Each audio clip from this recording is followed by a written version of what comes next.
බුද්ධං සරණං ගච්ඡාමි ධම්මං සරණං ගච්ඡාමි සංඝං සරණං ගච්ඡාමි ဒုတိယံ පි බුද්ධං සරණං ගච්ඡාමි द्वितीयम्पि धम्मं शरणं गच्छामि द्वितीयम्पि संघं शरणं गच्छामि तृतीयम्पि बुद्धं शरणं गच्छामि तृतीयम्पि धम्मं शरणं गच्छामि तृतीयम्पि संघं शरणं गच्छामि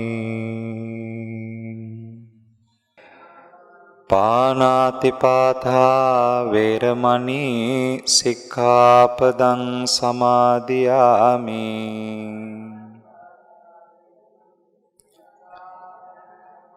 අදින්නාදානා වේරමණී සික්ඛාපදං සමාදියාමි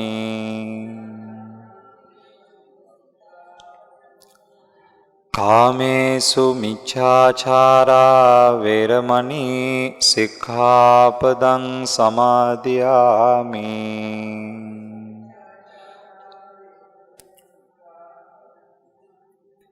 මුසාවාදා වේරමණී සික්ඛාපදං සමාදියාමි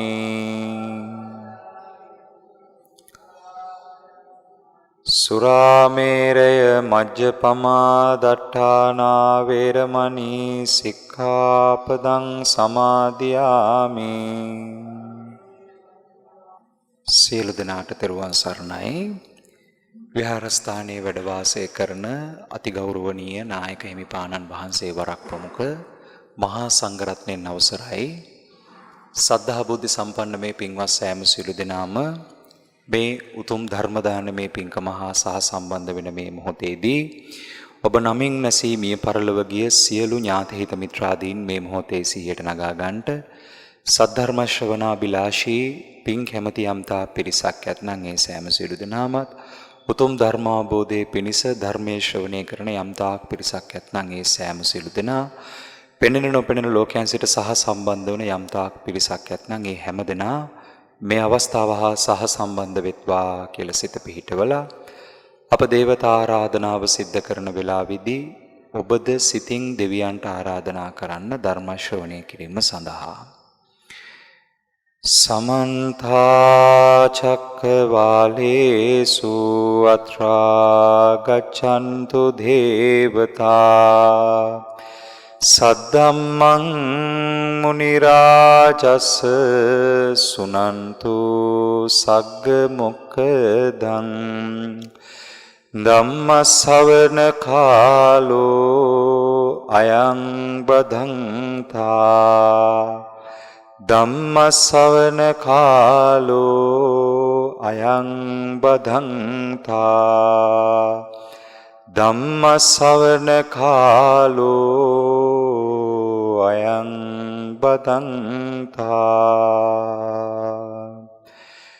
නමෝ තස්ස භගවතෝ අරහතෝ සම්බ ධම්මේසු අප්පටිහත ඥානචාරස්ස දස බලධරස්ස චතුවේ සාරජ්‍ය විසරදස්ස සම්බ සත්තුත්තමස්ස ධම්මිස්ස රස්ස ධම්ම රාජස්ස ධම්මස්සාමිස්ස තථාගතස්ස සබ්බඤුනෝ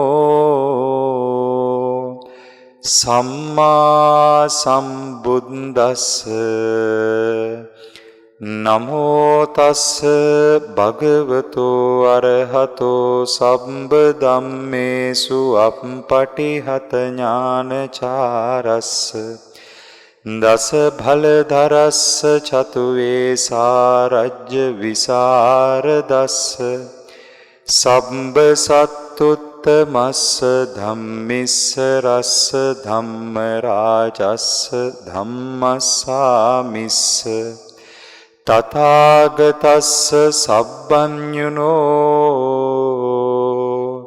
සම්මා සම්බුද්දස්ස නමෝ තස්ස භගවතෝ අරහතෝ සම්බ ධම්මේසු අප්පටිහත ඥානචාරස්ස දස භලධරස්ස චතුවේ සාරජ්‍ය විසරදස්ස සම්බ සත්තුත්තමස්ස ධම්මිස්ස රස්ස ධම්ම රාජස්ස ධම්මස්සාමිස්ස තථාගතස්ස සබ්බඤුනෝ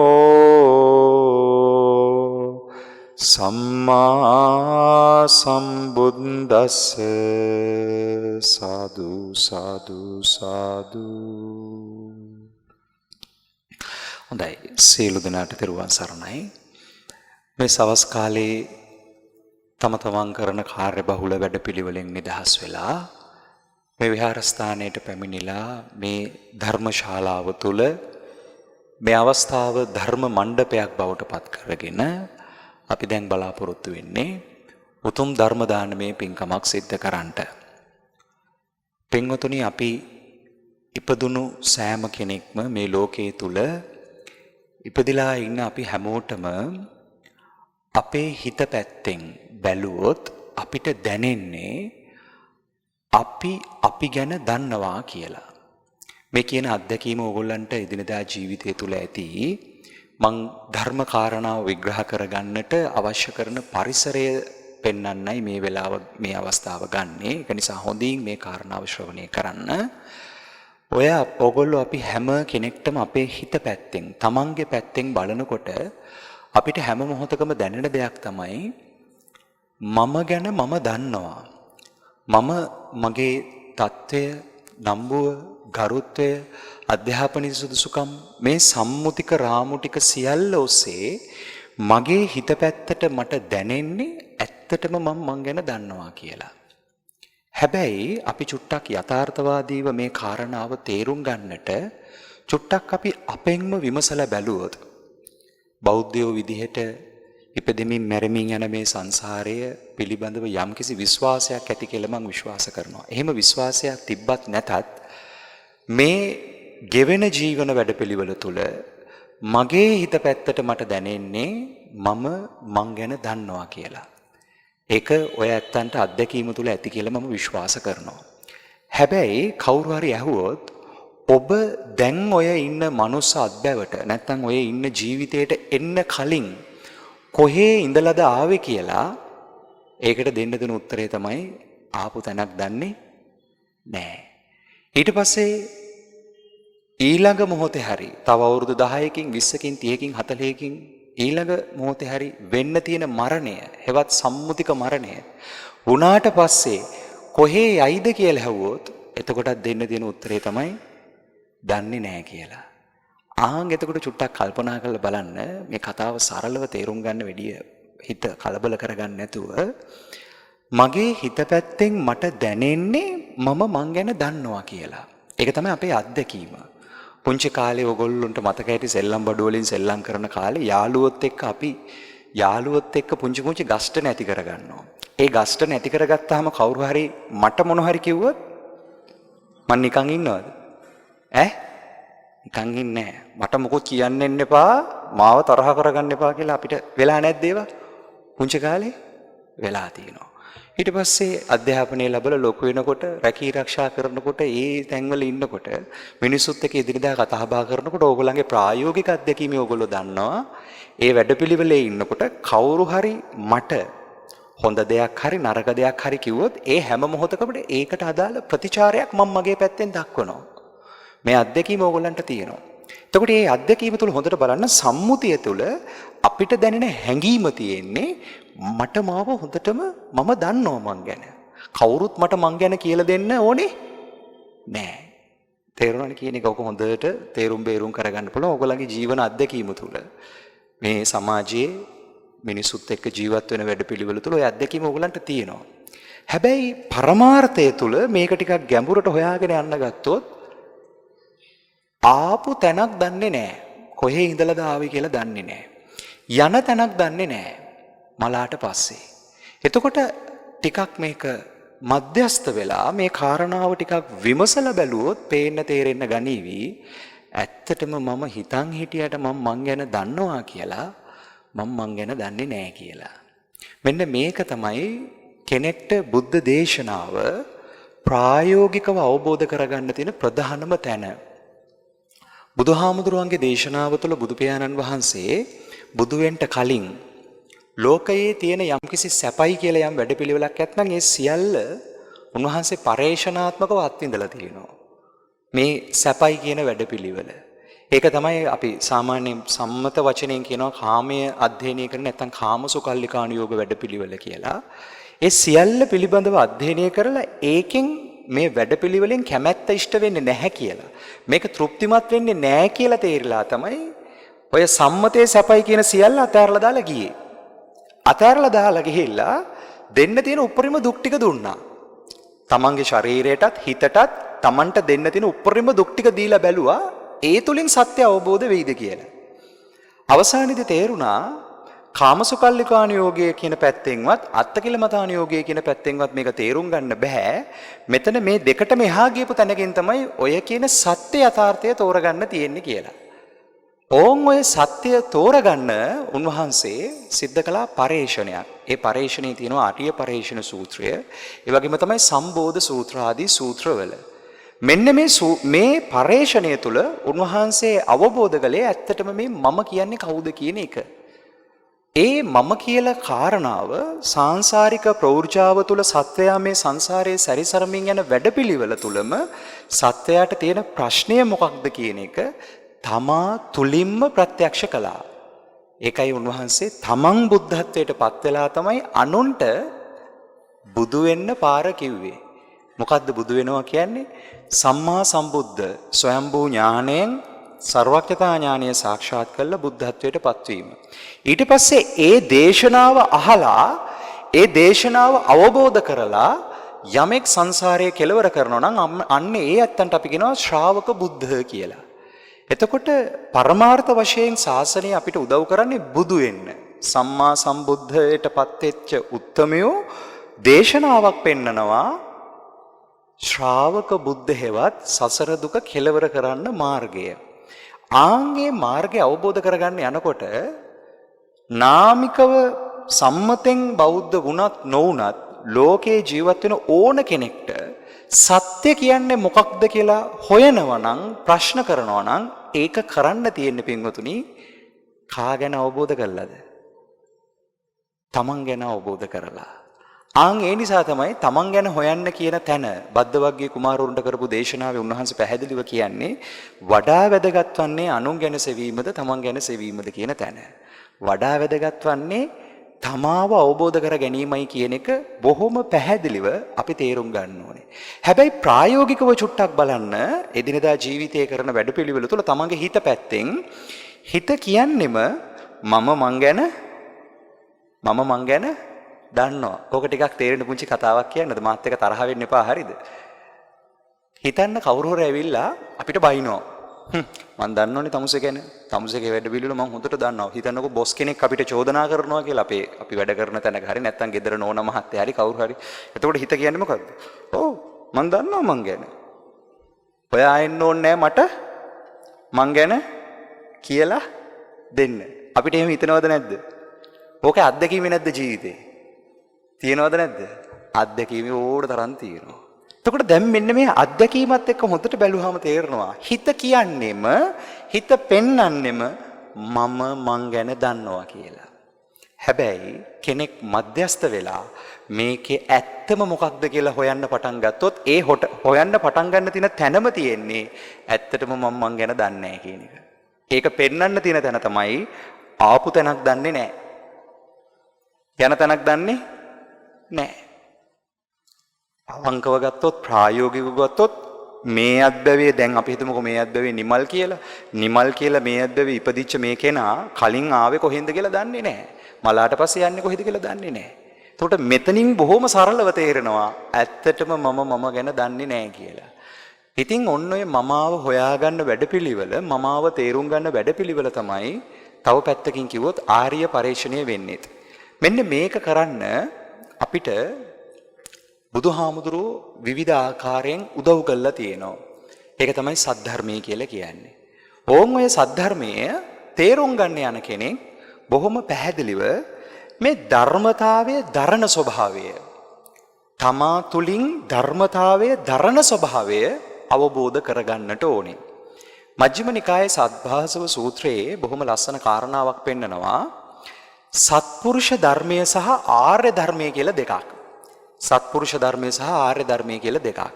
ඕකෙන් ආර්ය ධර්මය කියන එක චුට්ටක් පැත්තකින් තියලා සත්පුරුෂ ධර්මය කියන එක එළියට ගත්තොත් සත්පුරුෂ ධර්මය කියලා කියන්නේ පින්වතුනි යහපත් පැත්ත. යහපත් දේ සත්පුරුෂ ධර්ම. සත්පුරුෂ ධර්ම වලට ප්‍රතිවිරුද්ධව තියෙනවා ධර්මයක් අසත්පුරුෂ ධර්ම. එතකොට මේක තව ටිකක් මම සරලව විග්‍රහ කරගෙන යන්නම්. මේ කාරණාව අපි ඉක්මනට තෝරගමු. සත්පුරුෂ ධර්මය කියන තැනට අයිති වෙන්නේ අපි මේ මිනිස්සෙක් විදිහට ජීවත් වෙනකොට මනුෂ්‍ය ධර්ම කියන જાතිය. ඊට පස්සේ අපේ හිත පැත්තේ ප්‍රගුණ කරන්න පුළුවන් තව එකක් තියෙනවා දේව ධර්ම කියලා එකක්. ඒක තමයි පිටුතුනි පවට ලැජ්ජාව සහ බය කියන එක. පවට ලැජ්ජාව බය කියන එක දහමේ පෙන්වන්නේ දේව ධර්ම විදිහට. ඊළඟට බ්‍රහ්ම ධර්ම විදිහට තව කොටසක් විග්‍රහ කරනවා. මෙත්තාව, කරුණාව, මුදිතාව, උපේක්ෂාව කියන ගුණ ටිකත් එක්ක තමයි සත්පුරුෂ ධර්ම වල බ්‍රහ්ම ධර්ම පෙන්වන්නේ. ඕම් ඔය කියන සියල්ල දරා ගන්න පුළුවන් කාගේ පැත්තේද? කොයිගේ පැත්තේද? කාගේ පැත්තේද? තමන්ගේ පැත්තේ. සත්පුරුෂ ධර්මයේ දරන්නේ තමන්ගේ පැත්තේ.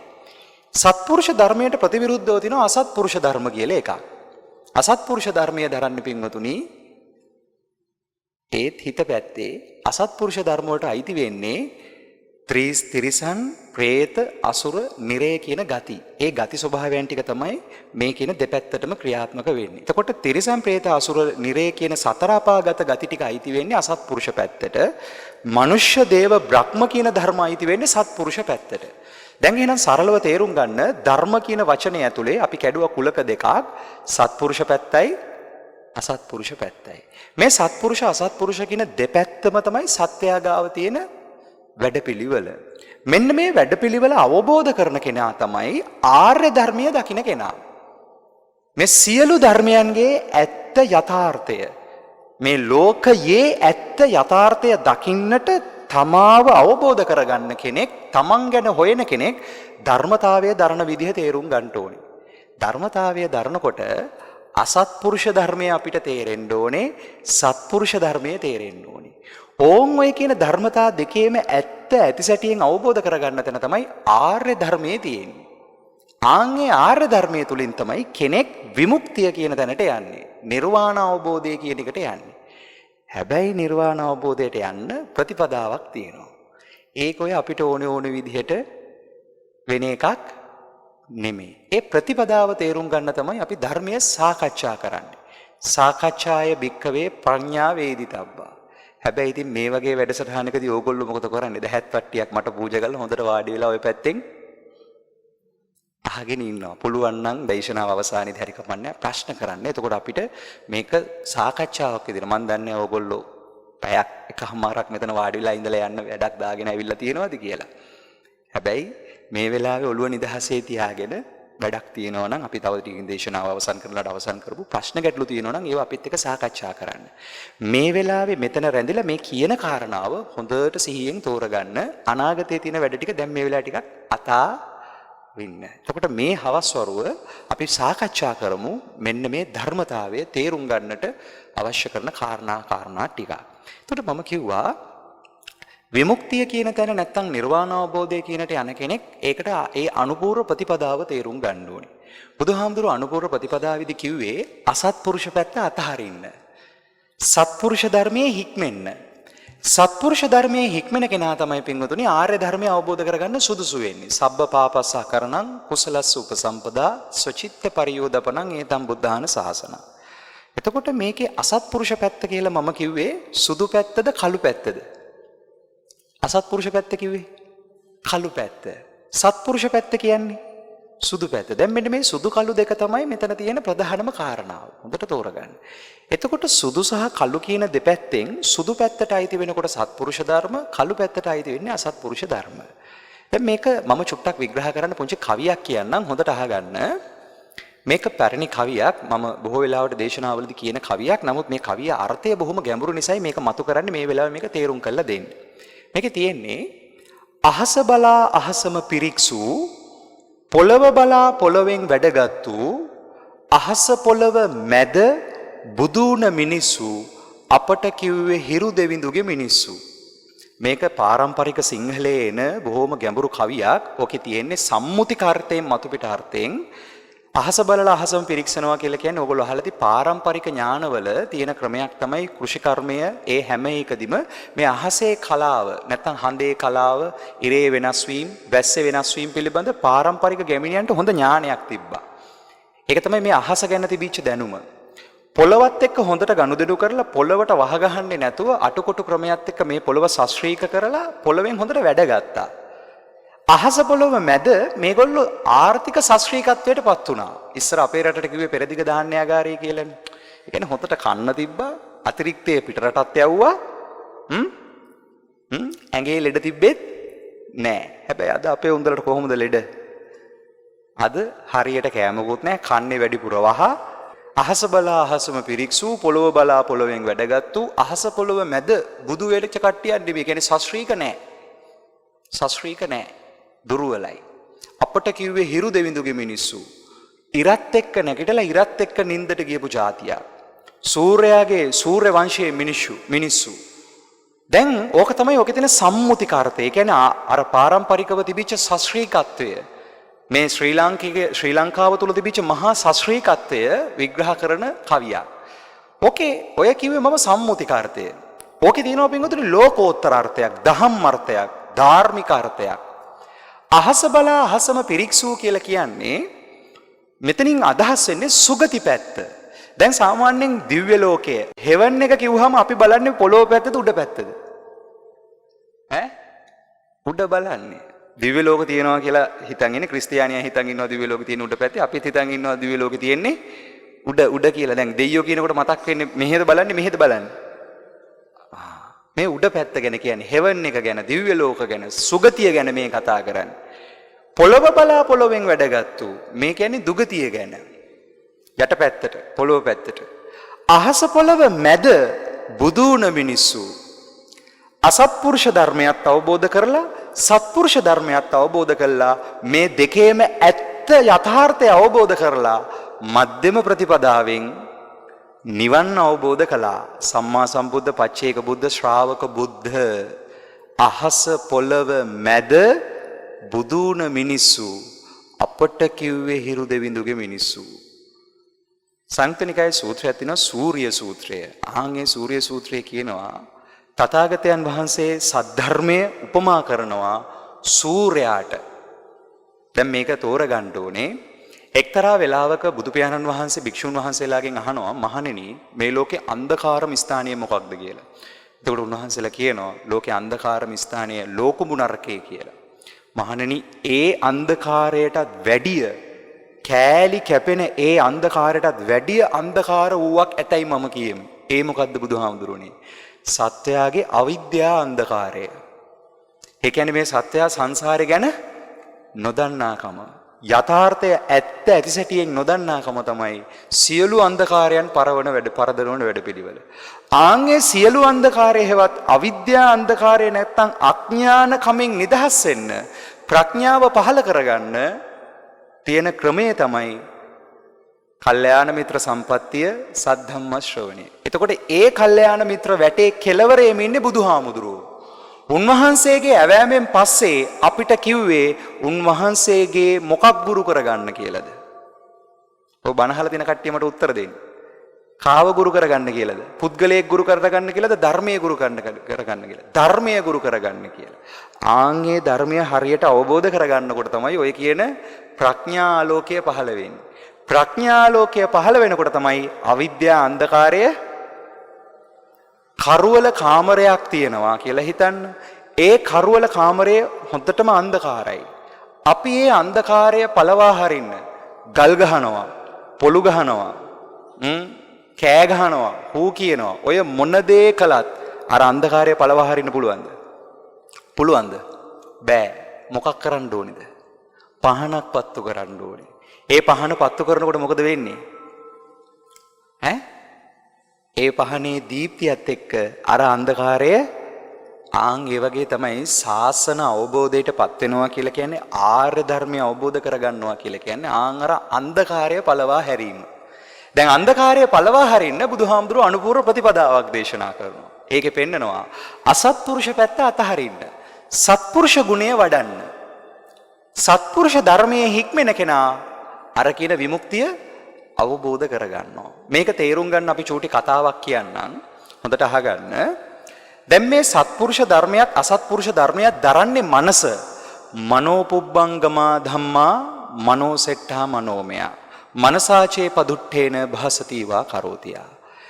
නිවන කියන තැනට සාපේක්ෂව ගත්තහම, නිර්වාණ අවබෝධයට කියන එක තැනට සාපේක්ෂව ගත්තහම සසර කියන්නේ පදුට්ට වැඩපිළිවෙලක්. දූෂ්‍ය වැඩපිළිවෙලක්. මේ සංසාරයේ සැරිසරන වැඩපිළිවෙලම විමුක්තියට සාපේක්ෂව දූෂ්‍ය වැඩපිළිවෙලක්. මේ සංසාරයේ සැරිසරමින් යන වැඩපිළිවෙල, පැවැත්ම තුල යන වැඩපිළිවෙල දූෂ්‍ය වැඩපිළිවෙලක්, පදුට්ට වැඩපිළිවෙලක්. එතකොට ඒකේ යටම පහත්ම පැත්ත තමයි සතර අපාගත වැඩපිළිවෙල. ඔය එක්තරා වෙලාවක තථාගතයන් වහන්සේ මීහරක් ටිකක් දැකලා ආනන්ද හාමුදුරුවන්ට කියනවා, මීහරක් ටිකක් දැකලා හරිද? මේ මීහරකුන්ගෙන් සක්විති රජ කෙනෙක් නොවිච්ච එකදු මීහරකෙක්වත් මම නොදකිමි කියලා. ක්වොන්ටම් ෆිසිෂියන්ස්ලා, අධිභෞතික විද්‍යාඥයෝ ඒගොල්ලෝ කියනවා මේ පෘථුවිය මේවා කරලා තියෙන්නේ, කියන්නේ ජනාවාස කරලා තියෙන පිටසක්වලකින් ඇවිල්ලා කියලා.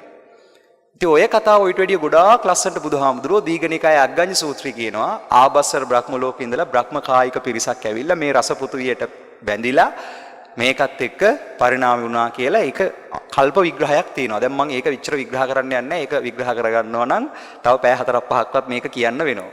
මම දැන් ඒක කියන්නේ නැහැ. කැමති නම් ඒක හොයාගන්න ඕගොල්ලෝ. ඒක ඕගොල්ලෝ හොයලා තේරුම් ගන්න. මෙන්න මෙහෙම පරිණාමවාදයක් බුදුහාමුදුරුවෝ විග්‍රහ කරනවා. එතකොට බ්‍රහ්ම ස්වභාවයෙන් ආපු පිරිස මනුෂ්‍ය ස්වභාවයටපත් වෙලා දැන් මේ වෙන පරිණාමයක් බුදුහාමුදුරුවන්ගේ දේශනාවේ තියෙනවා. මේ කල්පය ආරම්භය සහ අවසානය සම්බන්ධ විග්‍රහයක්. එතකොට දැන් ඒක ඇතුලේ වඳුරු පරිණාමවාදයක් නෙමෙයි තියෙන්නේ. එතන තියෙන්නේ සුද්ධ ස්වභාවයෙන් ඇවිල්ලා අශුද්ධ වෙච්ච පිරිසක් ගැන. එතකොට ඒකෙදි හොඳට තේරුම් ගන්න බුදුහාමුදුරන්ගේ දේශනාවෙත් වඳුර වෙන වැඩපිළිවෙලක් තියෙනවා. මානේන මක්කටෝ අතිමානේන කුක්කුරෝ. මානෙන් මත් වුනහම ඒ මානෙන් මත් වෙන වැඩපිළිවෙල වෙන්නේ මක්කටෝ. මක්කටෝ කියන්නේ වඳුරෝ. අතිමානයේ ඔළුවට ගැහුවාම එහෙම වෙන කට්ටිය යනවලු තැනකට කුක්කුරෝ, බල්ලෝ. ඕන් මේකේ ක්‍රියේෂන් එක. තේරුම් ගන්න. එතකොට බුදුහාමුදුරුවෝ පෙන්නන්නේ වඳුරු පරිණාමවාදයක් නෙමෙයි. සත්‍යයේ මනසේ තියෙන ස්වභාවය, මේ මනසේ ක්‍රියාකාරීත්වයත් එක්ක වෙන වැඩපිළිවෙලක්. ඕන් ඔය වැඩපිළිවෙල අවබෝධ කරනකොට මනස පහත් වෙන විදිහ අපිට තේරුම් ගන්න ඕනේ. මනස පැවැත්ම තුල පහත් වෙන විදිහ තේරුම් ගැනීම තමයි අසත්පුරුෂ ධර්මයේ තේරුම් ගැනීම. මනස පැවැත්ම තුල උසස් වෙන විදිහ තේරුම් ගැනීම තමයි සත්පුරුෂ ධර්මයේ තේරුම් ගැනීම. ඕන් ඔය කියන උසස් පහත් කියන දෙයන්තයෙන්ම නිදහස් වෙලා මාධ්‍ය තුලින් විමුක්තිය අවබෝධ කිරීම තමයි සසරින්. දැන් සසරින් නිදහස් වෙනවා කියලා කියන්නේ දුගතියනුත් නිදහස් වෙනවා, සුගතියනුත් නිදහස් වෙනවා කියන්නේ පැවැත්ම නතර වෙන වැඩපිළිවෙල. දැන් ඒ වැඩපිළිවෙලට යන්න අපිට පැහැදිලිවම දුගතිගාමී වැඩපිළිවෙල තේරෙන්න ඕනේ. පැහැදිලිවම සුගතිගාමී වැඩපිළිවෙල තේරෙන්න ඕනේ. මේක තේරෙන්න මම හැමදාම කියන කතාවක් තියෙනවා. ඕගොල්ලන්ටත් ඒ කතාව කියන්න. මම දන්නේ නැහැ ඕගොල්ලෝ ඒක අහලා තියෙනවද කියලා. මේක තේරුම් ගන්න පහසු වෙන්නයි මේ කතාව කියන්නේ. දවසක් මහත්තයෙක් ඇවිල්ලා හාමුදුරු කෙනෙක්ගෙන් අහනවලු, ඕගොල්ලන්ගේ බුද්ධ ධර්මයේ උගන්වන අපාය කොහෙද තියෙන්නේ? බුදුදහමේ උගන්වන දිව්‍ය ලෝක කොහෙද තියෙන්නේ කියලා ප්‍රශ්නයක් අහනවලු. ඇහුවා මේ හාමුදුරුවෝ එකපාර උත්තර දෙන්න යන්නේ නැහැ. අනික හාමුදුරුවෝ මේකට උත්තර දෙන්න යන්නේ නැහැ බාහිර පෙන්නලා. උන්වහන්සේ වෙන ක්‍රමයකට අපායයි දිව්‍ය ලෝකයි ක්‍රියාත්මක වෙන විදිහ පෙන්නනවා. ඒක පෙන්වන්නේ මෙන්න මෙහෙමයි. අහනවා මේ මහත්තයාගෙන්, මහත්තයෝ මක්කේ රස්සාව. ඇහුවාම අර මහත්තයා කියනවා, මම මේ රටේ රජුරුවන්ගේ ප්‍රධාන සෙන්පතිතුමා. දැන් කවුද මේ ඇවිල්ලා ඉන්නේ? රටේ ප්‍රධාන සෙන්පතිතුමා. දැන් මට කියන්න දැන් ඕගොල්ලන්ට ඇතිනේ මොන හරි සමාජ ස්ටේටස් ඇන්ඩ් රෝල්ස් තත්ත්වය සහ කාර්යය කියලා જાතිය. දැන් ඒ මානසිකත්වයේ අපි ඉන්නකොට දැන් හිතන්නකො අපි ඔෆිස් එකට යනවා. මම තමයි ඔෆිස් එකේ බොස්. කාමරයට යනකොට පියන් කෙනෙක් කාමරේ අතු ගාලා නැහැ. දැන් එයා ඇවිල්ලා කියනවා බොස් තමුසට ඕන නම් තමුස මේක අතු ගා ගන්නවා කියලා මිනිහා එනවා. දැන් මක් වෙයිද? සූපත් වේවා, නිදුක් වේවා, නිරෝගී වේවා කියලා කියවෙයිද? නැත්තම් මේක කවුද? මට කොබන කතාව තේරිච්ච කට්ටිය. තේරුණාද දන්නේ නැහැ. අත්දැකීම තේරෙනවානේ. ඒ වගේ තමයි අරුන්දටත් මොකද උනේ? රටේ රජුරුවන්ගේ සෙන්පතිතුමා ඇවිල්ලා ඉන්නේ. මේ කොහෙවත් ඉන්න චින්න බින්න පට දහරේති බික්කු බික්කාටරේන බික්කු හිඟා කාලා ජීවත් වෙන සිඳුණු බිඳුණු පට දරාගෙන ඉන්න සියල්ල අතෑරලා දාලා පැත්තකටලා ඉන්න මේ උන්වහන්සේ කෙනෙක් මට කියන්නේනවා මොකද්ද? ඔබ කවුද කියලා ඇහුවා. ඉතින් අරයා කියනවා මම සෙන්පතියා මේ රටේ ප්‍රධාන සෙන්පතියා. ඇත්තද? බලනකො තමුසේගේ හැටි. අඟල් දෙකක් කුස නැහැ. තමුසේ වගේ මිනිහෙක් මේ රටේ සෙන්පතිකම් කරවන රජත් මහා මෝඩයෙක් කියලා නීග්‍රහයක් කළා. දැන් අර මහත්තයාට මක් වෙයිද? සූපත් වේවා හාමුදුරුවෝ, නිදුක් වේවා හාමුදුරුවෝ, යහපතක් වේවා හාමුදුරුවෝ කියලා හිතෙයිද? නැත්තම් කොබන කතාව තේරෙන කට්ටිය ඇතුලෙන් එන්න ගත්ත මොකද්ද? දැඩි කෝපයක් ආවා. දැන් ඒ කෝපය ඇවිල්ලා ඒක දරා ගන්න බැරුව කොපුවෙන් අදිනවා කඩුව අර හාමුදුරුවන්ගේ බෙල්ල කපන්න.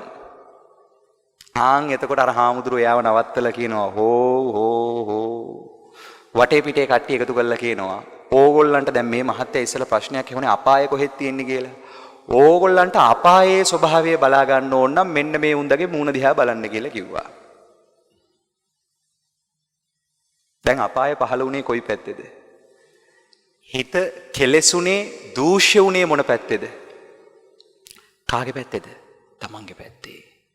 දැන් මේ හාමුදුරුවෝ බොහොම පැහැදිලිව මේ විපාක අපායක් පෙන්වන්න ගියේ නෑ. මනස අපායගාමී වෙන විදිහ කියලා දුන්නා. ඕක තමයි ප්‍රායෝගික බුදුදහම. මේක තමයි තේරුම් ගන්න ඕනේ. අපි දන්නේම නැතුව එදිනදා ජීවිතයේ අපි ගාව තියෙන අපිම හදාගත්ත ලෝකයේ තුල අපිම ගොඩනගාගත්ත මානසික සංකල්ප තුල අපි දන්නේම නැතුව අපේ හිත පහත් කරගන්නවා. මට මේ ප්‍රශ්නට උත්තරයක් දෙන්න. අපි ඉපදෙනකොට මේ මගේ ගෙදර, මේ මගේ අම්මා, මේ මගේ තාත්තා, මේ මගේ වාහනේ, මේ මගේ ඉඩම, මේ මගේ අහවල් එක කියලා එහෙම එකක් තිබ්බද? ඒ කිසිම බරක් අපිට තිබ්බේ නෑ. හැබැයි දැන් අපි ගාව තියෙනව මොනවද? This is my property.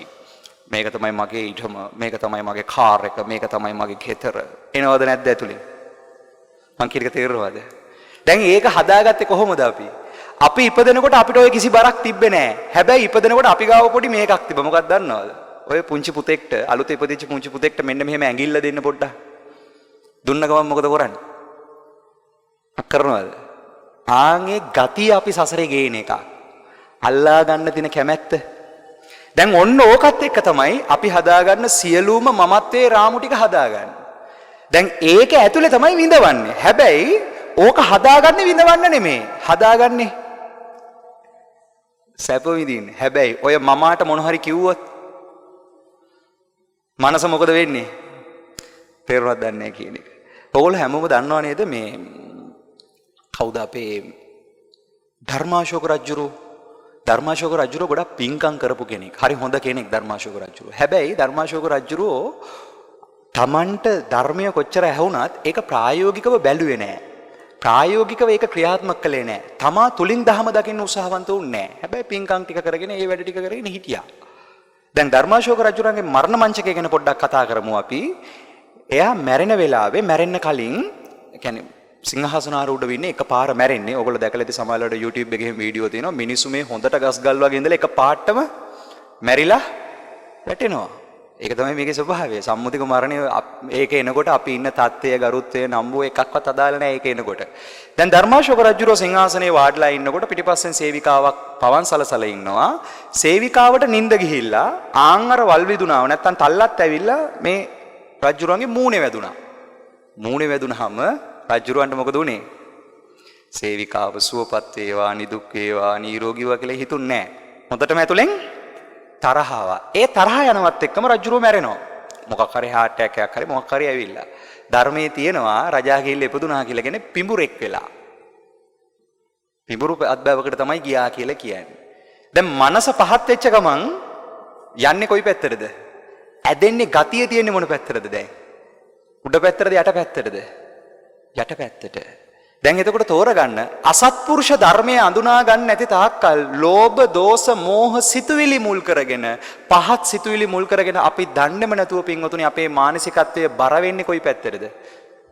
පහත් පැත්තට, අපාය පැත්තට. අර හාමුදුරුවෝ අර මහත්තයාට කියනවා මහත්තයා මොකද්ද කිව්වේ? ඔයාට අපාය බලා ගන්න ඕන නම් ඔයාගේම මූණ දිහා දැන් අපායගාමී වැඩපිළිවෙල පහළ වුණේ කොයි පැත්තේද? ඒකයි බුද්ධ දේශනාවේ විශ්වය මම දකින්න කියන්නේ කා තුලින්ද? තමා තුලින් දකින්න කියන්නේ. ආන්ගේ තමා තුලින් දකින්න වැඩපිළිවෙල තමයි පින්වතුනි සිහිය පැවැත්වීම, සතිපට්ඨාන භාවනාව.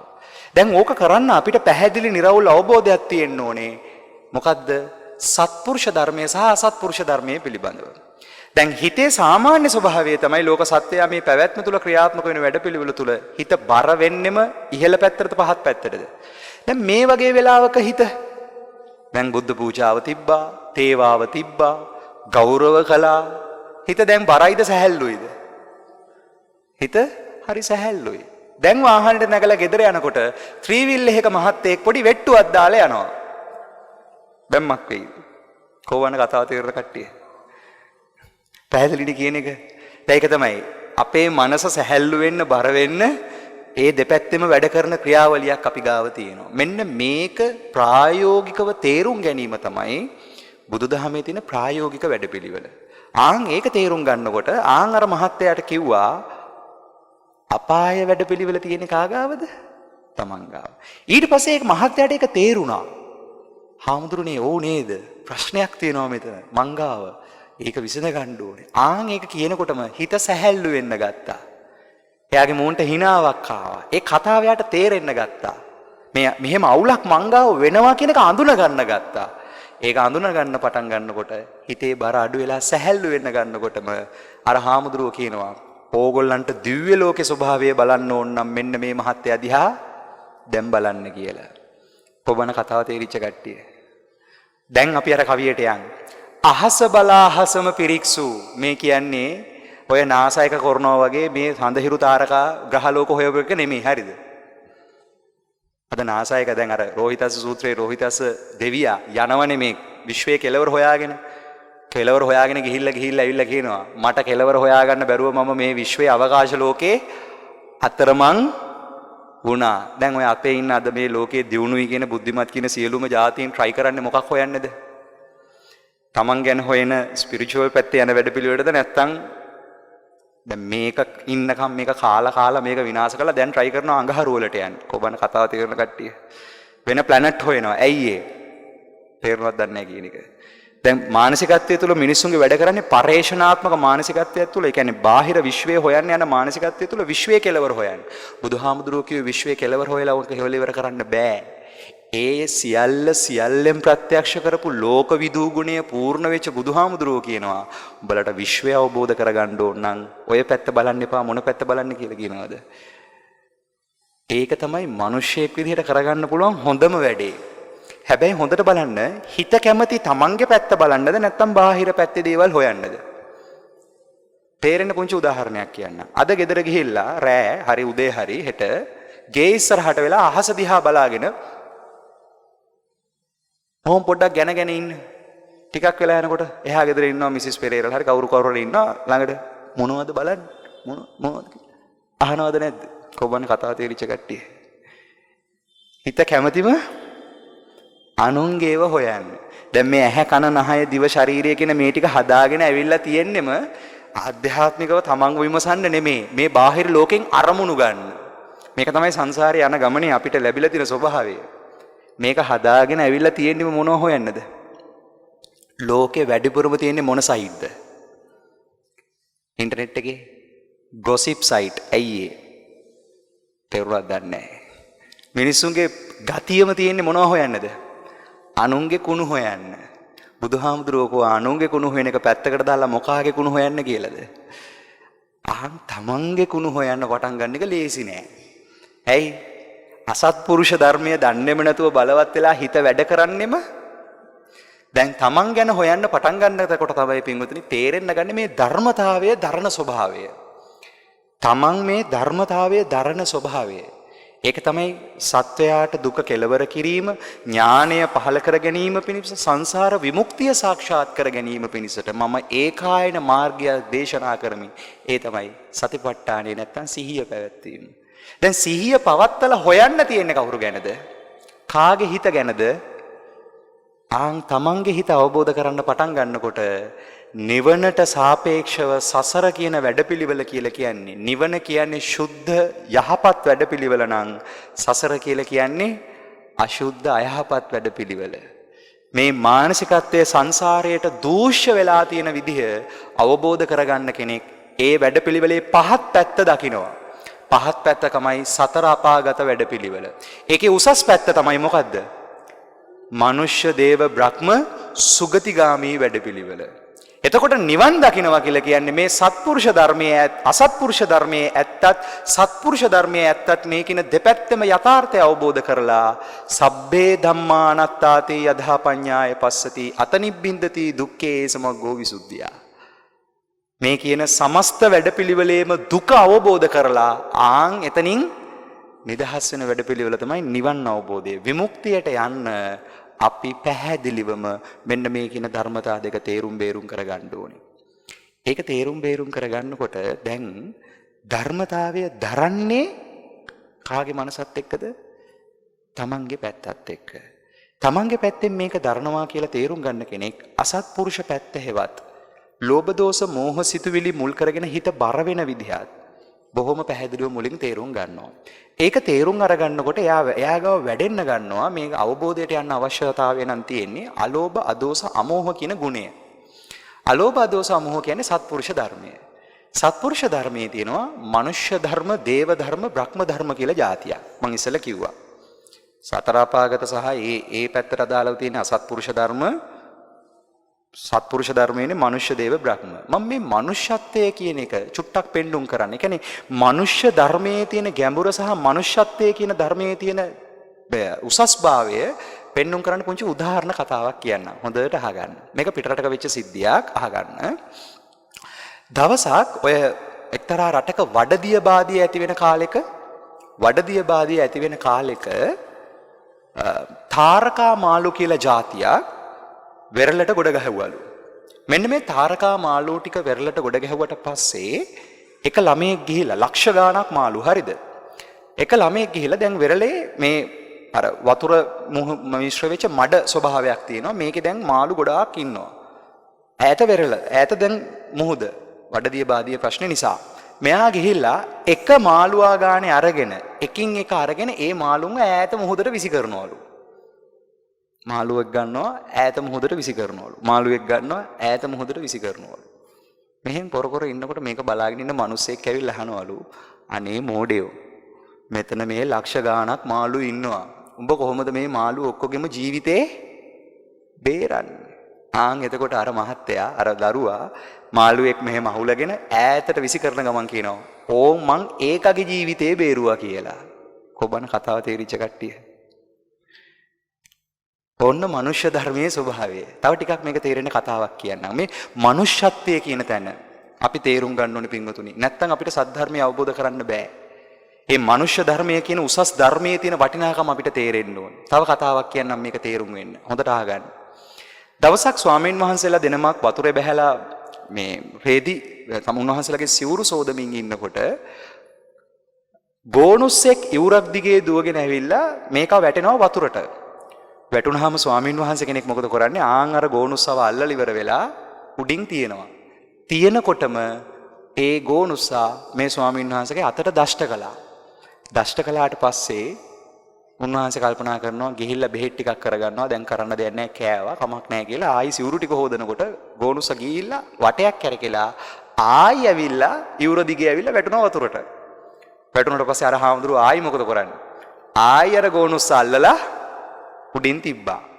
තිබ්බට පස්සේ අනිත් ස්වාමීන් වහන්සේ දැන් දකිනවා අර ගෝනුස්ස නැවත මේ හාමුදුරුවන්ගේ අත කනවා.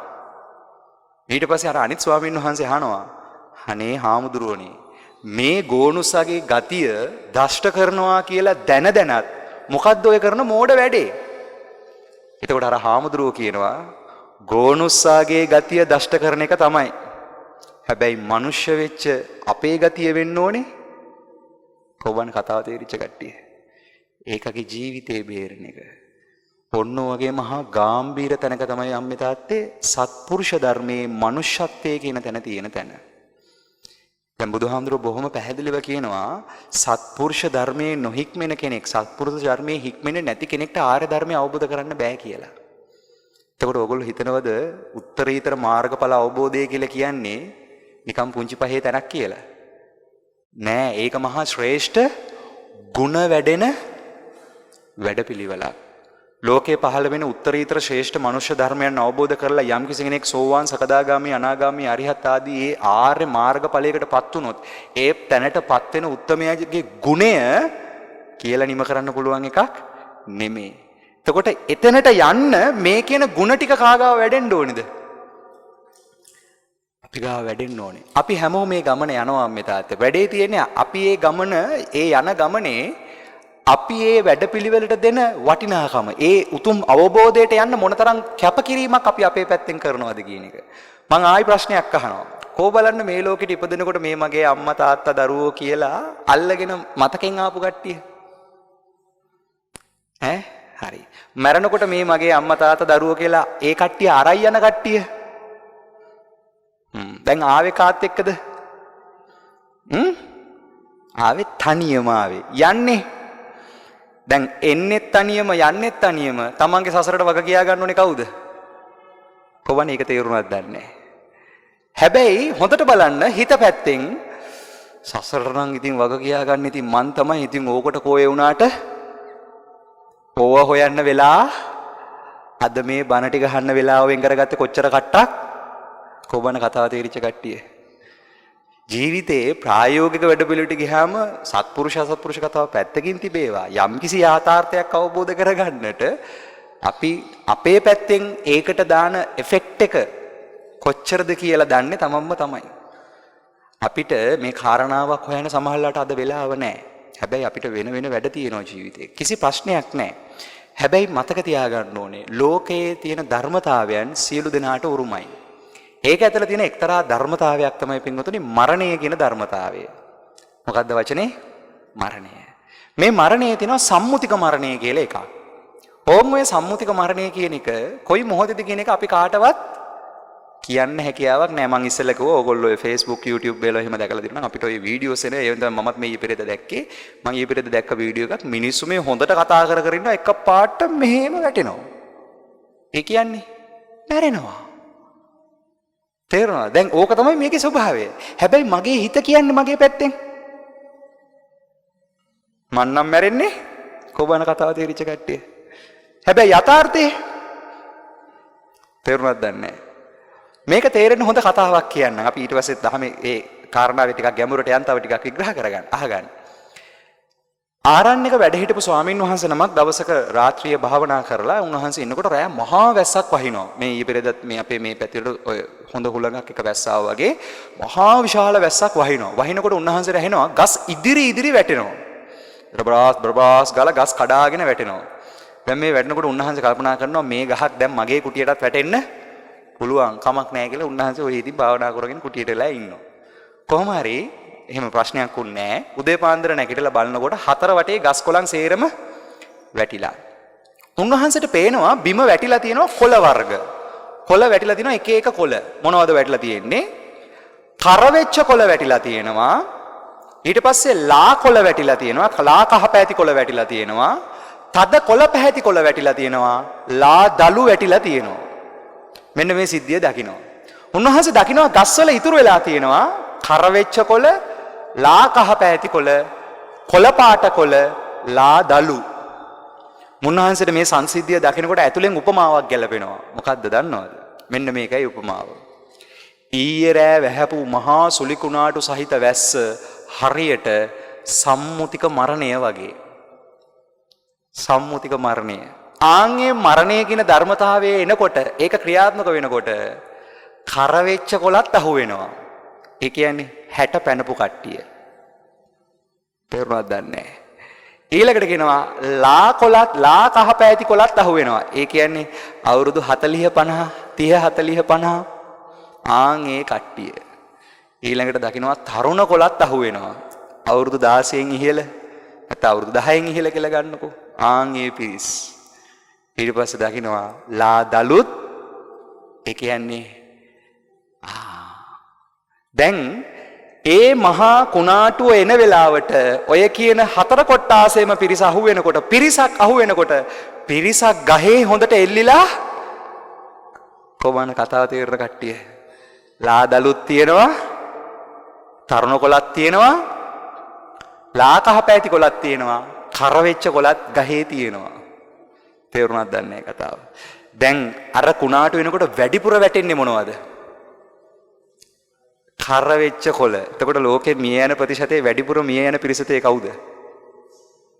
තේරුණාද දන්නේ. දැන් තෝරගන්න පින්වතුනි කුණාටුව හැමතිස්සෙම තියෙනවා. සසරේ තියෙන පුණ්‍ය විපාකයේ සහ කර්ම විශේෂයේ තියෙන ඒ බලවන්තකම නිසා අපි මේක අල්ලගෙන ඉන්නවා. හැබැයි කොයි වෙලාවෙ ගහේ නටුවෙන් හැබැයි මගේ හිත කියන්නේ මන් නම් මැරෙන්නේ තේරුණාද දන්නේ. දැන් ඔන්න ඕක දැනෙනකොට තමයි පින්වතුනි අපිට මේ සත්පුරුෂ ධර්මයේ වටිනාකම කොච්චරද කියන එක තේරෙන්න ගන්න. සත්පුරුෂ ධර්මයේ වටිනාකම අවබෝධ වෙනකොට අසත්පුරුෂ ධර්මයේ නිකම්ම අතෑරෙනවා. ඕගොල්ලෝ අපි හැමෝම මේ මනුෂ්‍යත්වයේ මනුෂ්‍ය උත්පත්ති ප්‍රතිලාභයක් ලැබලා තියෙන්නේ කාමාවචර කුසල විපාකයක් නිසා. මේකට අපි කියන්නේ ධර්මයේ කියන්නේ කාමාවචර කුසල විපාකයක්. එතකොට මනුෂ්‍ය වෙලා ඉපදිලා ඉන්න අපි හැමෝටම ඇස් කන් නාස දිව ආදිය හොඳට වැඩ කරනවා, හිතන්න පුළුවන්, යමක් අවබෝධ කරගන්න පුළුවන් හැකියාව හොඳටම තියෙනවා. ගෙවල් වල බල්ලෝ එහෙම ඉන්නවද? බල්ලෝ ඉන්නවද? ඉන්නවනේ. ලොකු බල්ලෝ ඉන්නවනේ. ඩොගමන්ලා හරි මොක් හරි බල්ලෝ జాතිය ඇතිනේ බොක්සර් කට්ටිය ඔය එක එක නම් වලින් කියන්නේ. සාමාන්‍යයෙන් ඔය බල්ලෙක්ගේ ස්වභාවය බලන්න. බල්ලෙක් කියලා කියන්නේ බල්ලෙක් පූසෙක් තිරිසන් අර්ධවත් කියන්නේ කාමාවචර දුගති විපාකයක්. දැන් සත්තු ඉන්නවා කාමාවචර සත්තු ලෝකේ තිරිසන් ලෝකේ ඉපදෙන පිරිස කාමාවචර දුගති. හැබැයි දුගති විපාකයක ඉපදුනාට සමහර බල්ලෝ අපිට වැඩිය කොබන කතාව තේරුණාද දන්නේ. දැන් දුගති විපාකයක ඉපදිලා හිටියට පිං තියනවා මොනව විඳින්නද? තේරුණාද දන්නේ. ඕක දකින්න සමහර මෝඩ මිනිස්සු කියනවා අනේ ඒ වගේ ගෙදරක බල්ලෙක් වෙන්න තිබ්බත් තේරුණාද දන්නේ. ඕන් කියා ගන්න ලොකුම ගොන් කතාව. දැන් ඒක තමයි කාමාවචර දුගති විපාකය. හැබැයි ඕගොල්ලෝ දැකද පාර තොටේ නකුට කුණු වෙච්ච, මේව වෙච්ච, හැප්පිච්ච, මේව වෙච්ච බල්ලෝ පූස කොච්චර ඉන්නවද? එතකොට මේක ඇතුලේ විපාක පරිසම් දෙන විදිහ කළු සුදු දෙපැත්තෙන්ම ක්‍රියාත්මකයි. ඒකෙන් මනුෂ්‍ය අත්දැවක් කියන්නේ සුදු විපාකයක්.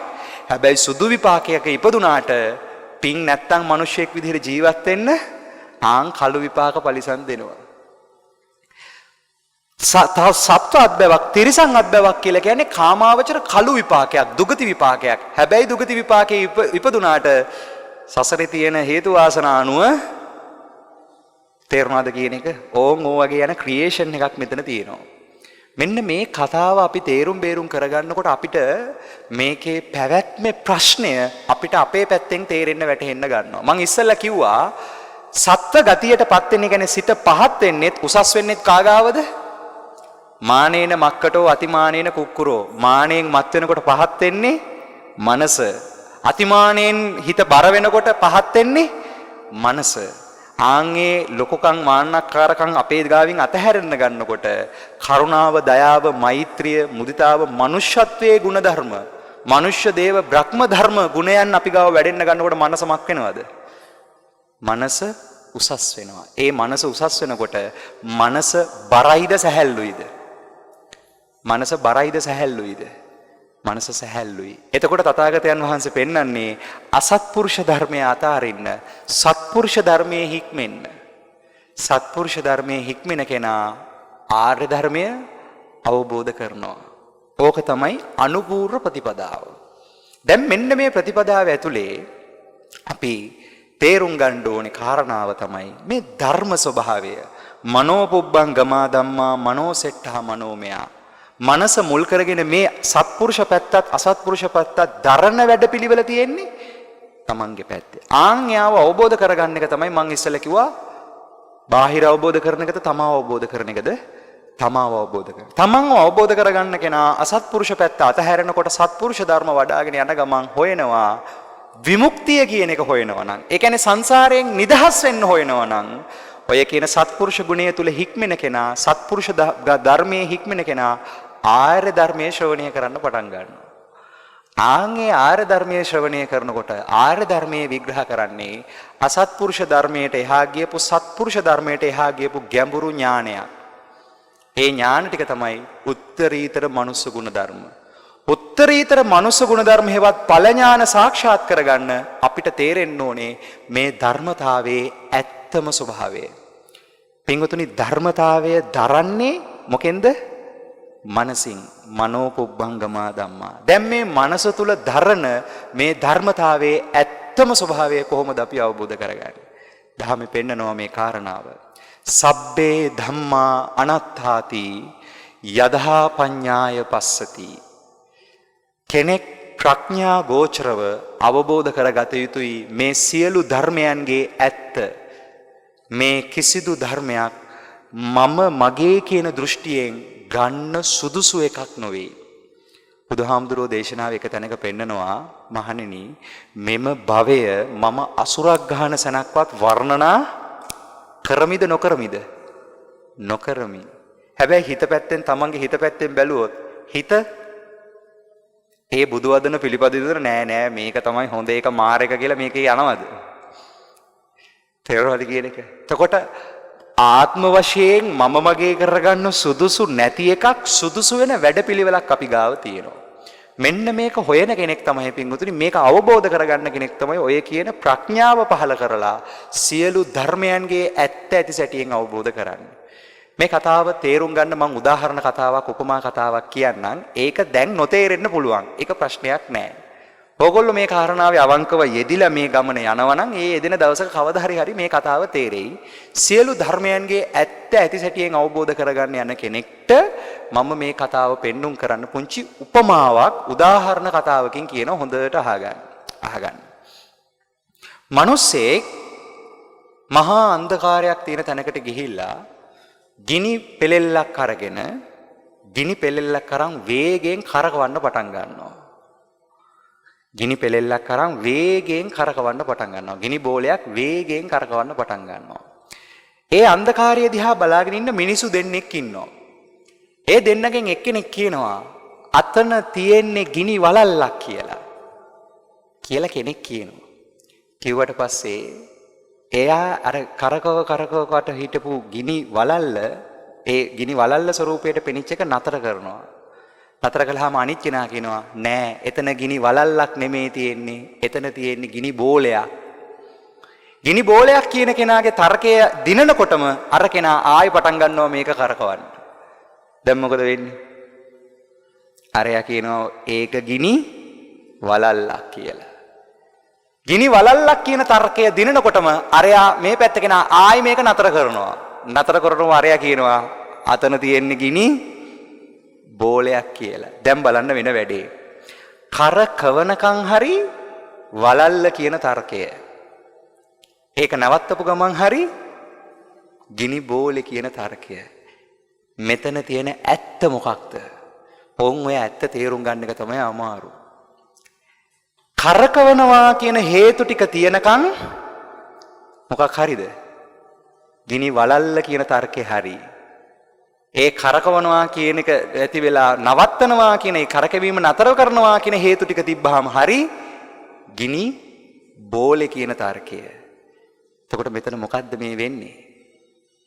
කෙනෙක්ට පේනවා අන්ධකාර මැද්දේ ගිනි බෝලයක්, තව කෙනෙක් කියනවා නෑ ඒක ගිනි වලල්ලක්. තව කෙනෙක් කියනවා නෑ ඒක ගිනි බෝලයක්, නෑ ඒක ගිනි වලල්ලක්.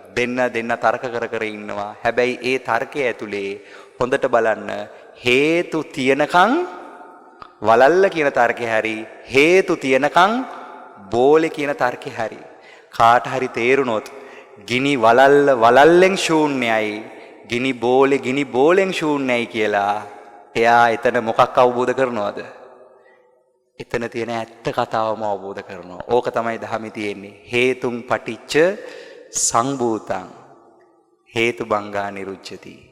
මෙන්න මේ තැනට තමයි අර කියන සබ්බේ ධම්මා අනාත්තාති යදා පඤ්ඤාය පස්සති යතනින් බින්දති දුක්ඛේ සමග්ගෝ විසුද්ධියා කියන තැනට ගේන්නේ. දැන් මේක අවබෝධ කරගන්න තමයි අනුපූර්ව ප්‍රතිපදාවක් පෙන්වන්නේ. දැන් මම උපමාවක් කිව්වේ හරිද? ඒ උපමාවේ අදහස නොතේරෙන්න පුළුවන්. කිසි ප්‍රශ්නයක් නැහැ. තමන් මේක විමසගෙන යන්න. අසත්පුරුෂ ධර්මය අතහැරෙන සත්පුරුෂ ගුණය වැඩෙන මානසිකත්වයක් තුල තමයි ඔය කියන ආර්ය ධර්මයේ ගැඹුර වැටහෙන්න ගන්න. එතකොට ඒ ආර්ය ධර්මයේ ගැඹුර වැටහෙන්න අපිට ආර්ය ධර්මයේ ශ්‍රවණය වෙන්න ඕනේ. ආර්ය ධර්මයේ තුල අපිට ශ්‍රවණය වෙන්න ඕනේ මේ ධර්මයන්ගේ ඇත්ත ස්වභාවය. මේ දරා සිටින වැඩපිළිවෙලේ ඇත්තම කතාව මොකක්ද කියන එක. ආන් ඒක අවබෝධ කරගන්න තමයි මේ සියලුම ධර්ම දානමය පින්කම් පුද පූජා සත්කාර මේ සියල්ලම සිද්ධ කරගෙන යන්නේ මොකටද?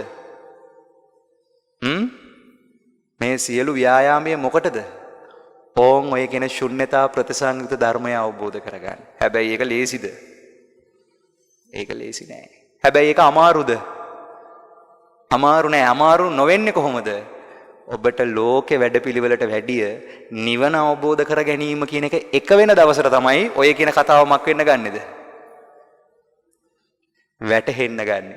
හිත පැත්තෙන් දැන් බලන්න. හිත පැත්තෙන් කියනවා තමයි මට නිවන් දකින්න ඕනේ. නිවන් දකින්න උනාට කොහොමද අප්පා මේ වැඩ? දැන් මට කියන්න හරි.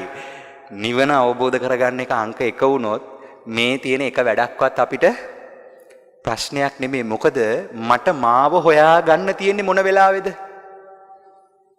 මට මාව හොයා ගන්න තියෙන්නේ මිනිස්සු මට බනින වෙලාවේ. කො බලන කතාව තේරෙන කට්ටිය. මිනිස්සු මට ප්‍රශංසා කරන වෙලාවේ තමයි මට මාව පේන්නේ. දැන් කවුරු හරි මට ප්‍රශංසා කරනකොට හිත මොකද වෙන්නේ? නයා වගේ ගිහින් ඇලෙනවා. ඒ ප්‍රශංසා කරපු මිනිහම බයිනකොට යකා වගේ ගැටෙනවා. තේරෙන කතාවක් කියන්න හොඳට අහගන්න. දවසක් හාමුදුරු කෙනෙක් නියරක් උඩින් යනකොට බීපු මිනිස්සෙක් දුවගෙන ඇවිල්ලා මේ හාමුදුරුවන්ව තල්ලු කළා වතුරට. වතුරට තල්ලු කළාම හාමුදුරුවෝ නොසෑහෙන්න මඩ නෑවා. මුළු සිවුරම මඩ වලින් තෙමුණා. තෙමුණට පස්සේ ලියදි දෙක තුනක් එහා පැත්තේ කුඹුර කොට හිටපු මිනිස්සෙක් ඇවිල්ලා මේ හාමුදුරුවන් එක්කන් ගිහිල්ලා පිරිසුදු කරා. සිවුරු පාත්‍රා ඉල්ලගෙන සෝදන්න ගන්නවා. සෝදන ගමන් බයින්න ගත්තා. අපේ හාමුදුරුවන්ට අර කාලකන්ණි මිනිස්සයා කරපු මහා අසත්පුරුෂ වැඩේ කිකී බයින්න ගත්තා. බයිනකොට අර හාමුදුරුවෝ ටිකක් වෙලා ඉඳලා hina වෙලා කියනවා උපාසක ඇත්තෝ මට මුකුත් උන්නේ කියලා කිව්වා. කිව්වට පස්සේ අහනවා එහෙම කියන්නේ කොහොමද හාමුදුරුවනේ බලන්නකො ඔබ වහන්සේ කරපු අපරාධ කියලා ආයි බයිනකොට කියනවා ඒ ඇත්තට කරගත්තා ඔය ඇත්තට කරගත්නවා මට මුකුත් උන්නේ නැහැ කියලා. කොබන කතාව තේරිච්ච කට්ටිය. දැන් අපි යනවා ඔය නියර උඩින්. කොහේ හරි එකෙක් ඇවිල්ලා තල්ලු කරනවා වතුරට. දැන් මක් වෙයිද? සූපත් වේවා නිදුක් වේවා නිරෝගී වේවා කියලා නිශ්චල උපේක්ෂා සහගත මනසකින් ඉන්න පුළුවන් වෙයිද? නැත්තම් මනස දන්නේම නැතුව බර වේද පහත් පැත්තට. මං කියන එක තේරුණාද? ඔක තමයි ප්‍රායෝගිකව මේක අඳුර ගන්න. ඒක අඳුරගෙන ආන් අර කියන අර හාමුදුරුවන් ගාව තිබිච්ච උපේක්ෂා සහගත ස්වභාවය. ඕන් ඔය උපේක්ෂා ගුණය වැඩෙන කෙනෙක් තමයි පින්වතුනි විදර්ශනා උපේක්ෂාව අවබෝධ කරගන්නේ. දැන් උපේක්ෂාව කියන්නේ ප්‍රායෝගිකව මිනිහෙක් ගාව වැඩෙන්න ඕනි ගුණයක්. ඒක සත්පුරුෂ ගුණයක්. දැන් ඒක වඩන එක ලේසිද? ඒක වඩන එක ලේසිද? හැබැයි ඔබගේ අවංකම උමනාව තියෙන්නේ නිවන කියන තැන අවබෝධ කරගන්න නම් ඒ නිවනට සාපේක්ෂව මේක වඩනවා කියන එක මහා ප්‍රශ්නයක් නෙවෙයි. එතකොට අර හාමුදුරුවන්ගේ හිතේ ඒ වෙලාවෙ තිබිච්ච උපේක්ෂා සහගත ස්වභාවය තියෙන. ආන් ඒ වගේ උපේක්ෂාවක් අපි අපේ පැත්තේ දියුණු වෙන්න ඕනේ. ඒක දියුණු වෙනකොට තමයි පින්වතුනි හිතේ කෙලෙස් බර ගොඩාක් අඩු වෙන්නේ. ආන් ඒ අඩු වෙන මනසට අර කියන ගැඹුරු ශුන්්‍යතාවය තේරුම් ගන්න පුළුවන්. ඒකට කියනවා ආර්ය ධර්මයේ කියලා. දැන් ඔයගලන්ට තේරෙනවද මේ ප්‍රතිපදාව වැඩෙන විදිහ? මෙන්න මේක තේරුම් ගන්නකොට ඒ අමා මහ නිවන බොහෝ දුර නෙවෙයි. තේරුණාද? නිවීම කියන අවබෝධයට අපි යනවා. හැබැයි යන ප්‍රතිපදාව හරියට තෝරගන්න. එතකොට ඒක ඇතුලේ මෙත්තා, කරුණා, මුදිතා, උපේක්ෂා කියන්නේ මොනවද? බ්‍රහ්ම ගුණ. ඒ ගුණ තුල තමයි සත්පුරුෂ ගුණ වැඩෙන්න ඕනේ. ඒ ಗುಣ වැඩෙන කෙනෙක් තමයි පින්වතුනි අර කෙනා ආර්ය අවබෝධයටපත් වෙන්නේ. ඒකයි බුදුහාමුදුරුවෝ කිව්වේ සත්පුරුෂ ධර්මයේ හික්මෙන්න. සත්පුරුෂ ධර්මයේ හික්මෙන කෙනා තමයි මොකක් අවබෝධ කරගන්නේද? විමුක්ති මාර්ගය, ශුන්‍යතා ප්‍රතිසංයුක්ත ධර්මය. අර ගැඹුරු ශුන්‍යතා ධර්ම අවබෝධ කරගන්නේ ආන් එතන.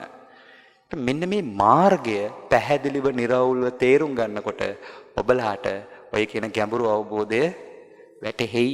ඒක වැටහෙන්න අවශ්‍ය කරන කුඹුර සකස් කරන්නට තමන්ට තමන්ව පිහිට කරගෙන කෝ බලන්න දැන් මරණ වෙලාවේ දරුවෝ ඉන්න කට්ටිය පිහිට වෙන්නේ. ලෙඩ වෙලා ඒ කියන්නේ ලෝකේ තියෙන දරුණුම ලෙඩ ටික හැදලා ඉන්නකොට ලෝකේ තියෙන බෙස්ම ඉන්ෂුරන්ස් කම්පැනි එක ආවත් වැඩක් තියනවාද? මං කියනවා තේරෙනවද දන්නේ නැහැ. ලෝකේ එක ඉන්ෂුරන්ස් කම්පැනි එකක්වත් නැහැ නේද?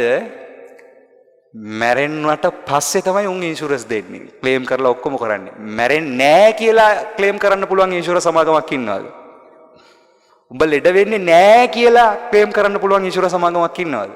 මොකෙක්වත් නෑ. ඔක්කොම ඉන්නේ ලෙඩ වුණාට පස්සේ සල්ලි දෙන්නයි මරුණට තේරෙවලි කියන එක. එතකොට මේ බාහිර ලෝකයේ ඔය අපි මේ ජීවත් වෙන වැඩපිළිවෙලේ බාහිරට මේ මනස හිර වෙලා තියෙන විදිහ තේරෙන්න ගත්තොත් ඕගලන්ට තේරෙන්න ගනි සම්මතය තුල මොනතරම් අවුලකද අපි ඉන්නේ කියලා. ඒ අවුල වැටහෙන කෙනෙක් හොයනවා මේක ඇත්ත මොකක්ද? ආන්ගේ ඇත්ත හොයාගෙන යන්න පින්වතුනි අපිට දැනෙන්න ඕනේ අපි සසරේ එන්නේ තනියම යන්නේ තනියම. ඒන ගමනේ මම හිතන් හිටියට මං ගැන දන්නවා කියලා මං ගැන දන්න කෙන්ගෙඩියක් නෑ කියලා තේරෙන්නකොට තමයි ඔය කියන සත්පුරුෂ ධර්මයත් අසත්පුරුෂ ධර්මයේ තියෙන ගැඹුර වැටහෙන්න ගන්නෙ.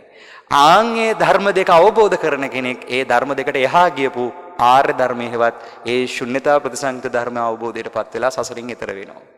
මෙන්න මට මේ වෙලාවේ දින කාලයට සාපේක්ෂව පුළුවන් ආකාරයෙන් මේ මග වැඩෙන ක්‍රමයේ කිව්වා.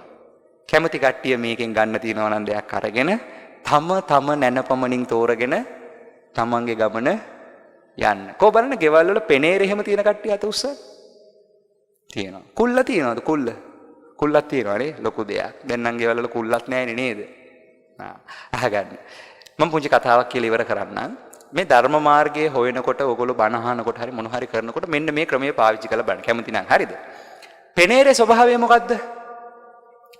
අනවශ්‍ය ටික තියාගෙන අවශ්‍ය ටික හලලා දානවා. කුල්ලේ ස්වභාවය මොකද්ද? අවශ්‍ය ටික තියාගෙන දැන් එහෙනම් බණ අහනකොටත් මොන වගේ වෙන්න ඕනේද? බණ නෙමෙයි ඕන එකක් ජීවිතේ ජීවත් වෙනකොට. කවුරු වගේ වුණොත් ලේසි? පෙනේරේ වගේ වෙන එකද කුල්ල වගේ වෙන එකද? ආන් එහෙම වෙලා මේ ගමන යන්න එතකොට වැඩේ කරගන්න පුළුවන්. තේරුණාද දන්නේ නැහැ. උපමාව තේරුණානේ? සද්ධර්ම මාර්ගය විමුක්ති මාර්ගය හොයන කෙනෙක්ට මට තේරෙන විදිහට මම කියන්නේ කුල්ලක් වෙන්න. ලේසි. පෙනේරේ වුණාම මක් වෙනවද? ගැටි ඉන්නවා. ඇයි? දේශනාවේ දින අනවශ්‍යව තමයි මොන හරි අල්ලන්නේ. දැන් හැබැයි මෙහෙම එකක් තියෙනවා. මේ කියපු එක වචනයක ඇතුළේවත් අනවශ්‍ය වෙන්න කියලා කාරණාවක් මට දැනෙන මට්ටමින් මං කිව්වේ නෑ. කැමති නම් තමන් ඒක තෝරගන්න. ඒක නිසා හොඳට තෝරගන්න. දේශනාව අහගෙන යනකොට අපිට පුළුවන් නම් කුල්ලක් වගේ වෙන්න අපිට හරි ලේසි ඒ ගමන යන්න. එතකොට මනස විවෘතයි.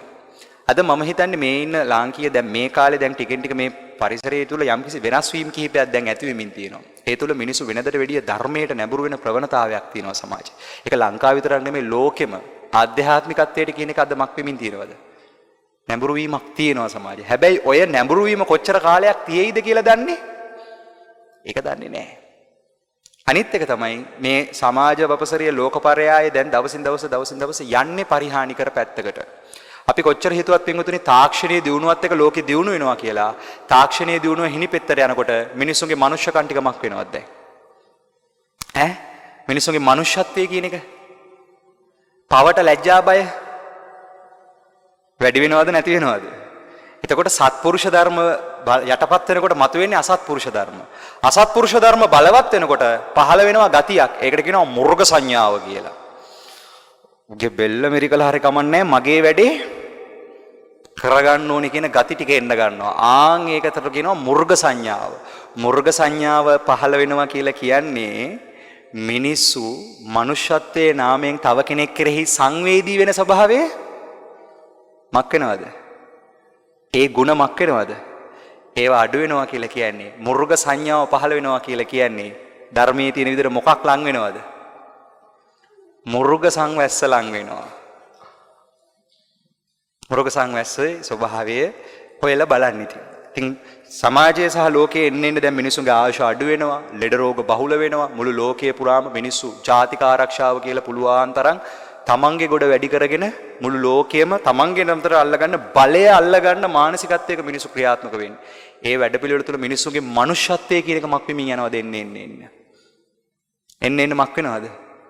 පිරිහෙනවා. මනුෂ්‍යත්වයේ පිරිහෙනවා කියන්නේ සත්පුරුෂ ධර්මයේ පිරිහෙනවා කියලා කියන්නේ අසත්පුරුෂ ධර්මයේ බලවත් වෙනවා කියන්නේ මිනිස්සුන්ගේ ගතිය මනුෂ්‍ය දේව බ්‍රහ්ම ස්වභාවයෙන් යුක්ත සත්පුරුෂ පැත්තට ක්‍රියාත්මක වෙන පැත්තද වැඩි දියුණු වෙන්නේ නැත්නම් අසත්පුරුෂ පැත්තට ක්‍රියාත්මක වෙන එකද? අසත්පුරුෂ පැත්ත බලවත් වෙනවා කියලා කියන්නේ මුර්ග ගතිය පහළ වෙනවා. ඒකේ අපිට පේන්න තියෙනවා තාක්ෂණයේ දියුණු වෙනවා ඔක්කොම මේව වෙනවා වගේ කියලා. හැබැයි අනිත් පැත්තෙන් බලාගෙන හිටිනවා මිනිස්සුන්ගේ ආධ්‍යාත්මික ජීවිතවල ලොකු මොකක් වෙමින් තියනවද? ලොකු කඩාවැටීමක් තියෙන මේ තරකකාරී පරිසරයත් එක්ක. මොකද්ද වාසනාවකට තාම අපිට පුද පූජා තියන්න පන්සල් ටිකක් තියෙනවා. ධාතුන් වහන්සේලා වැඩ ඉන්නවා. වඳින්න කියලා තැනක් තියෙනවා. ගාත කියන්න පන්සලක් කියලා තැනක් පිනක් කරගන්න දානයක් දෙන්න අපේ හිත තාම ක්‍රියාත්මක වෙනවා. දැන් ඒක වෙන නිසා එතනින් එහාට තියෙන කතාවත් මේ කාලෙම ටිකක් හොයලා අවබෝධ කරගන්න උත්සාහවන්ත වෙන්න. ඒ උදෙසා යන මාර්ගයේ ස්වභාවය ඕම් මං කිව්වා. අසත්පුරුෂ පැත්ත කියන්නේ පව් පැත්ත, ලෝභ දෝෂ මෝහ සිතුවිලි පැත්ත. සත්පුරුෂ පැත්ත කියන්නේ අලෝභ දෝෂ අමෝහ ගුණය. ඒ ගුණය තුල තමයි මනුෂ්‍ය දේව බ්‍රහ්ම කියන ගුණ ටික වැඩෙන්නේ. ආන්ගේ ගුණ වැඩෙන මානසිකත්වයක බරග බවද්ද තියෙන්නේ, සැහැල්ලු බවද්ද තියෙන්නේ. තේරෙන උදාහරණ කතාවක් කියලා ඉවර කරන්න. මහත්තුරු දෙන්නෙක් ඉන්නවා. හොඳට අහගන්න. මේ මහත්තුරු දෙන්නාට පොල් අක්කර 20 ඉඩම් දෙකක් තියෙනවා. දැන් මේ ඉන්න මහත්තුරුන්ගේ එක මහත්තයෙක්ට එක මහත්තයෙක්ගේ ස්වභාවය මෙන්න මෙහෙමයි. සේවක සේවිකාව ඇවිල්ලා කියනවා මහත්තයෝ වත්තට හොරු පැනලා.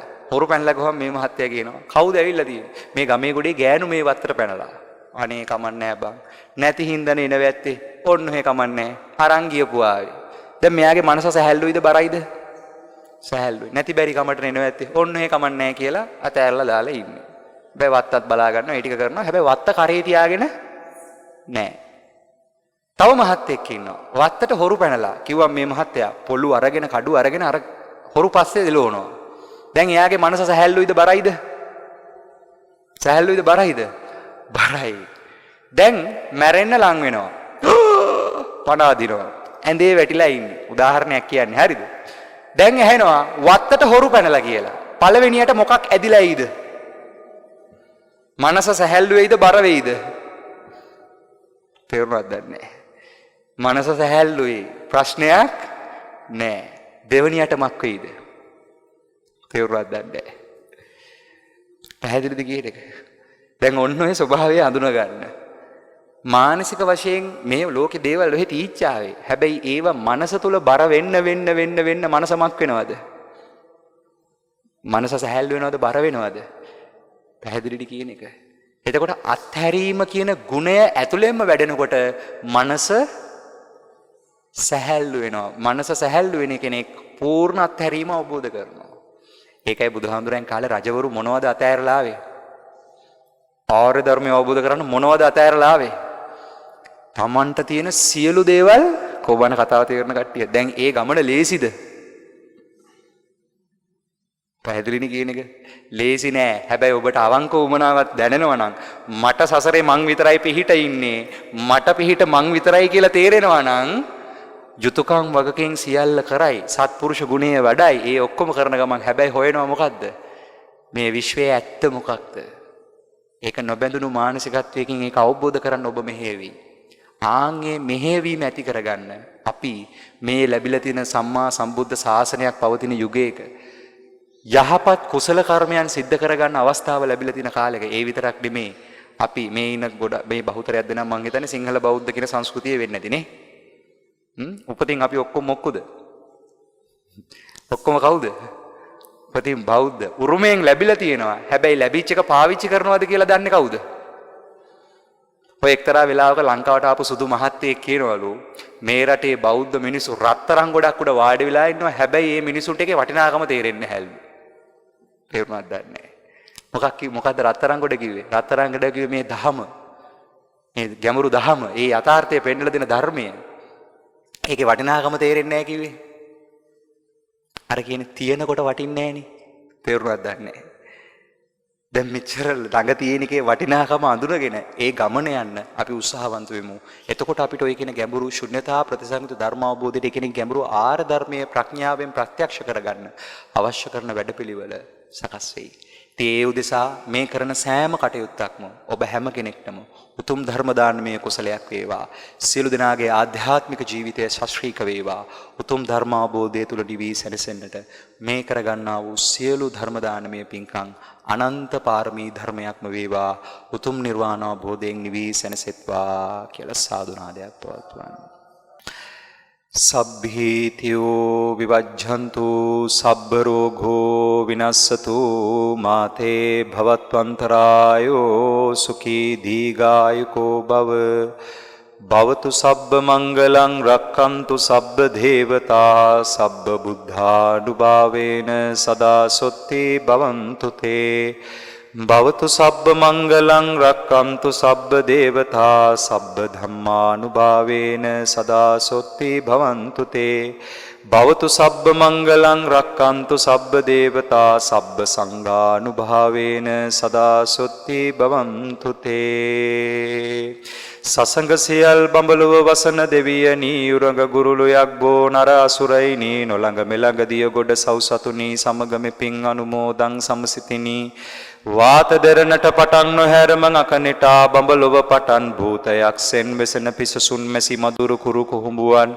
සතත මෙත හස මැදහසුන් යුත් හිතමිතුරුන් ඇති අහලුවන් ඔබේ ගුරුවර දෙමාපිය සහ සියලු නෑසියෝ නිවන් දකින්නට ගනිත්වා මෙපින් උදේට පායන හිරු දෙවියන්ටයි සවසට පායන සඳ දෙවියන්ටයි ඔබ අපගේ ගුරුවර දෙමාපියන්ටයි සිහි කර පින් දෙමු නිවන් දකින්ටයි ඔබ අප ඇති දැඩි කළ දෙමාපියන්ටයි නිපුණ පුහුණු කළ ගුරු දෙගුරුන්ටයි මෙ සියලු සක්වල වසනා බ්‍රහ්ම දේව මනුස්ස සතරං අපාගත සියලු ලෝක සියලු සත්වයන්ටයි සිහි කර පින් දෙමු මෙත් සිතකින් නිවන් දකින්ටයි සබ්බේ බුද්ධා බලප්පත්තා පච්චේකා නංචයං බලං අරහන්තා නංච තේජේන රක්කම් බන්දාමි සබ්බසෝ සබ්බේ බුද්ධා බලප්පත්තා පච්චේකා නංචයං බලං අරහන්තා නංච තේජේන රක්කම් බන්දාමි සබ්බසෝ සබ්බේ බුද්ධා බලප්පත්තා පච්චේකා නංචයං බලං අරහන්තා නංච තේජේන රක්කම් බන්දාමි සබ්බසෝ අභිවාදන සීලිස්ස නිච්ඡං බුද්ධාපචායිනෝ චත්තාරෝ ධම්මා වඩ්ඩම්ති ආයුවන්නෝ සුඛං බලං ආයුරාෝග්‍ය සම්පatti සග්ග සම්පatti මේවච අතෝ නිබ්බාන සම්පatti ඉමිනාතේ සමිජ්ජතු සෑම සිරිදනාට සූවිසි අනන්තෝ ගුණ බලයෙන් උතුම් ධර්මාබෝධය සැලසේවා. තෙරුවන් සරණයි. සූපත් වේ. රාගක්ඛයෝ නිබ්බානං